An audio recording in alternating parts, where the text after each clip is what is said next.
Setelah penangkapan Ki Mastanu dan para pengikutnya, tentara kolonial Belanda atau VOC melancarkan operasi militer besar-besaran untuk memburu Haji Prawatasari, hidup ataupun mati. Ribuan serdadu, baik Eropa maupun pribumi dikerahkan dalam operasi penumpasan perlawanan pasukan rakyat Haji Prawatasari.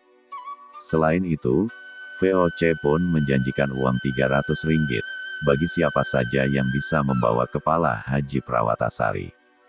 Jumlah uang yang sangat besar dan menggiurkan siapa saja pada masa itu. Akan tetapi, tidak ada seorang pun rakyat Sunda yang tertarik akan tawaran pihak kolonial Belanda tersebut. Sementara itu, aksi-aksi perlawanan secara gerilya terus-menerus dilancarkan oleh pasukan Prawatasari.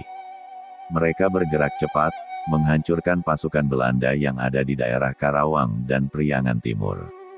Prawatasari pun sempat menyusup kembali ke wilayah Jampang Manggung. Kemudian dia dan pasukannya bergerak menyerang posisi Belanda di Bogor. Setelah itu, mereka melakukan serangan dan juga gangguan di wilayah pinggiran kota Batavia, yang merupakan pusat kedudukan pemerintah kolonial Belanda. Perlawanan pasukan rakyat Haji Prawatasari yang semakin gencar dan beringas, tentu saja membuat Gubernur Jenderal Belanda, Johan van Hoorn yang berkuasa dari tahun 1704 sampai tahun 1709 semakin berang. Dia lantas mengeluarkan instruksi keras, ditujukan kepada para bupati Priangan yang berbunyi. Diwajibkan bagi seluruh bupati untuk mencegah masuknya para penjahat atau perampok, seperti Prawata serta semua musuh kompeni dan kerajaan Cirebon ke daerah masing-masing.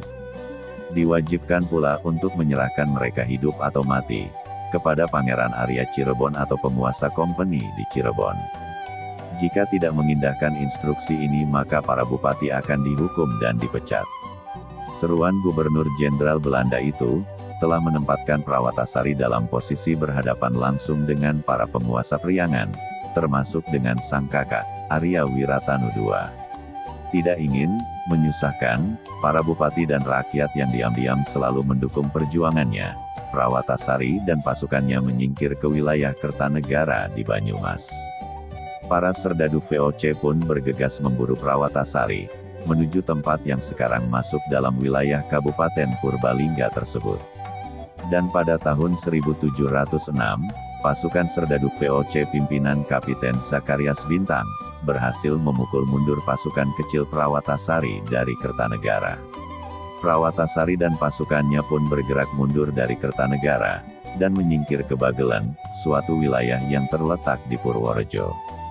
Dan pada tahun 1707, pasukan Menak dari Cianjur itu dikepung oleh Serdadu Company.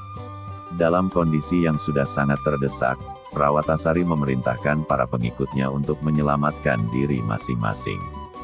Prawata sadar, saat itu ajal sudah siap datang untuk menjemputnya di tempat tersebut.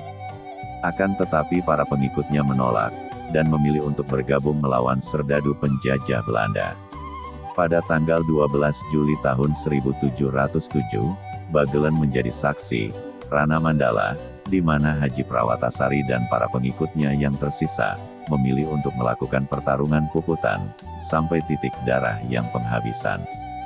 Moal mundur sasiku, tesudi ngejat sanajan satunjang beas. Kadu mundur pantrang mulang, najan nyawan nu jadi tarohan. Tesudi serah bongkokan, haram kumaula, najis jadi pengkhianat. Bumi Bagelen menjadi saksi, bagaimana dahsyatnya perlawanan dan amukan para maung atau harimau dari Cianjur. Mereka mengamuk dan menyerang para serdadu penjajah yang telah mengepung, dengan gagah berani, tak nampak rasa takut sedikitpun. Tanpa memperdulikan banyaknya luka yang memenuhi sekujur tubuh, serta derasnya cucuran darah yang mengalir dari luka di tubuh mereka.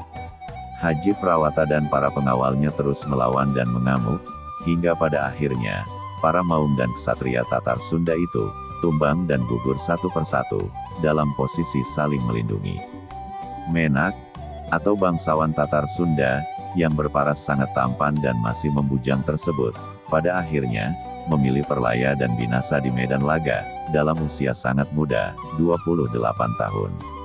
Sebuah pengorbanan tak ternilai harganya, yang dengan tulus dan ikhlas, harus ditebus oleh para maung Tatar Sunda. Demi membela rakyat yang tertindas, dan mempertahankan martabat, serta harga diri negeri yang diinjak-injak bangsa asing. Semoga Allah mengampuni dosa-dosanya, dan menempatkan mereka semua di surganya. Amin ya Allah ya Robbal Alamin.